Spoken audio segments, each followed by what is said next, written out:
সারা দেশে ছড়িয়ে পড়েছে হাম। প্রতিদিনই মারা যাচ্ছে শিশু। হাসপাতালে হাসপাতালে শিশু সন্তানকে নিয়ে বাবা মায়ের উদ্বেগ উৎকণ্ঠা। সারা দেশে হাজার হাজার শিশুরা।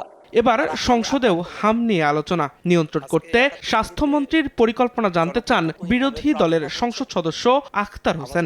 হাম বিষয়টাকে একটা তড়িৎ গতিতে সমাধানের দিকে নিয়ে আসার জন্য, আমাদের শিশুদেরকে রক্ষা করার জন্য, মৃত্যু থেকে বাঁচানোর জন্য মাননীয় স্বাস্থ্যমন্ত্রী তার কোনো পরিকল্পনা আছে কিনা। জবাবে স্বাস্থ্যমন্ত্রী বলেন, প্রধানমন্ত্রীর বিচক্ষণতায় টিকাদান কর্মসূচি এগিয়ে আনা সম্ভব হয়েছে। প্রতিটি হাসপাতালে আইসোলেশন ওয়ার্ডের ব্যবস্থা করা হয়েছে। এ সময় প্রাদুর্ভাবের জন্য বিগত দুই সরকারের ভুল ব্যবস্থাপনাকে দায়ী করেন তিনি। ফ্যাসিস্ট সরকার এবং জাস্ট ইমিডিয়েট পাস্ট যে গভর্নমেন্ট গিয়েছে, ওদের ভুল ব্যবস্থাপনা এবং ব্যর্থতার কারণে বর্তমানে হামের প্রাদুর্ভাব বৃদ্ধি পেয়েছে। মাননীয় প্রধানমন্ত্রী জনাব তারেক রহমানের গতিশীল নেতৃত্ব, বিচক্ষণতা এবং পরামর্শে আমরা টিকাদান কর্মসূচি জরুরি ভিত্তিতে এগিয়ে আনতে সক্ষম হয়েছি। প্রথম ধাপে 12 লক্ষ শিশুকে টিকার আওতায় আনার লক্ষ্য নির্ধারণ করা হয়েছে।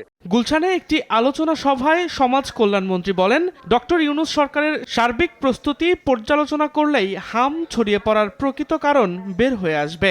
ইউনূস স্যার তো আনকোয়েশ্চেনেবল পার্সোনালিটি, কিন্তু উনি যাকে যেখানে দিয়েছেন, এই যে ভ্যাকসিন টাইম মতো দেওয়া, ভ্যাকসিন 95% হচ্ছে কিনা, তাহলেই বুঝতে পারবেন আজকের প্রাদুর্ভাবের কারণ। 49 দিনে মেজেলস হয় নাই।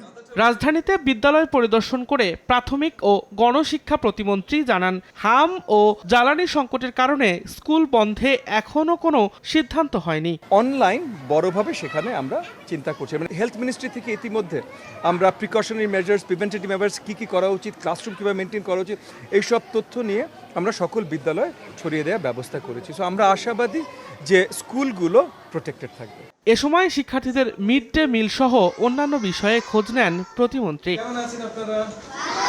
দিন মোহাম্মদ সাব্বির, সময় সংবাদ, ঢাকা।